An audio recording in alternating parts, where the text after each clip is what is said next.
আমি প্ৰতিষ্ঠা দিৱস আৰু আমাৰ গুৰুজনাৰ জন্ম জয়ন্তী পালন কৰোঁ। এইটো হৈছে আমাৰ ৫১তম গুৰুজনাৰ জন্ম জয়ন্তী উৎসৱ।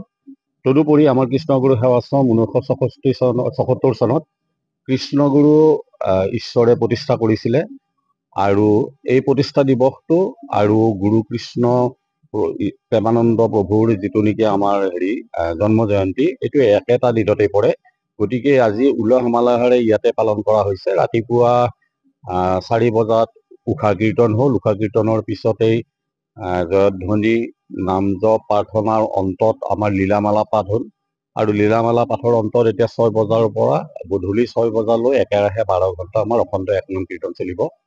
তাৰ মাজতে আমাৰ ইয়াতে বিভিন্ন ধৰণৰ যোৱাকালি বিভিন্ন প্ৰতিযোগিতা অনুষ্ঠিত হৈছিল। সেই প্ৰতিযোগিতাত আমাৰ ইয়াৰে বিদ্যাজ্যোতি আৰু কলেজৰ যিবিলাক নেকি ছাত্ৰ ছাত্ৰী আছে তেখেতসকলে অংশগ্ৰহণ কৰিছিলে আৰু আজি ৰাতিপুৱা ৯ বজাৰ পৰা আমাৰ ইয়াতে সম্প্ৰীতি যাত্ৰা আৰম্ভ হ'ব আৰু এই সম্প্ৰীতি যাত্ৰাৰ অন্তত গোটেইখিনি ভকত ইয়াতে আহিব। সিদ্ধানৰো ব্যৱস্থা কৰা হৈছে আৰু দিনজোৰা কাৰ্যসূচী গধূলি ৬টা বজাত ইয়াৰ সামৰণি পৰিব।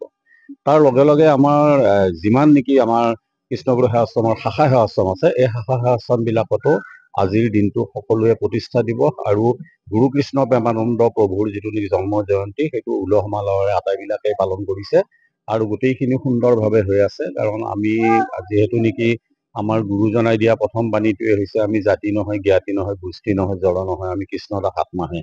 আৰু তেনেদৰে আমি আটাইবিলাকে মিলা প্ৰীতিৰে লগ লাগি আজিৰ এই দিনটো আমি উলহ মালহেৰে পালন কৰিছোঁ।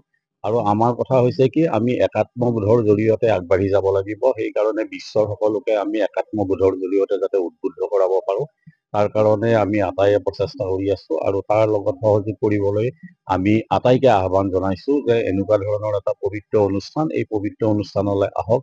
ইয়াত বিভিন্ন ধৰণৰ ব্যৱস্থা আছে, সেইবিলাক আপোনালোকে নিজে চাওক আৰু তাক লক্ষ্য কৰক আৰু সেইমতে আপোনালোকে ইয়াৰ লগত জড়িত হৈ যাতে আমাক আগুৱাই যোৱাৰ কাৰণে উৎসাহ দিয়ে, তাৰ কাৰণে আমি আটাইখিনিকে আহ্বান জনাইছোঁ।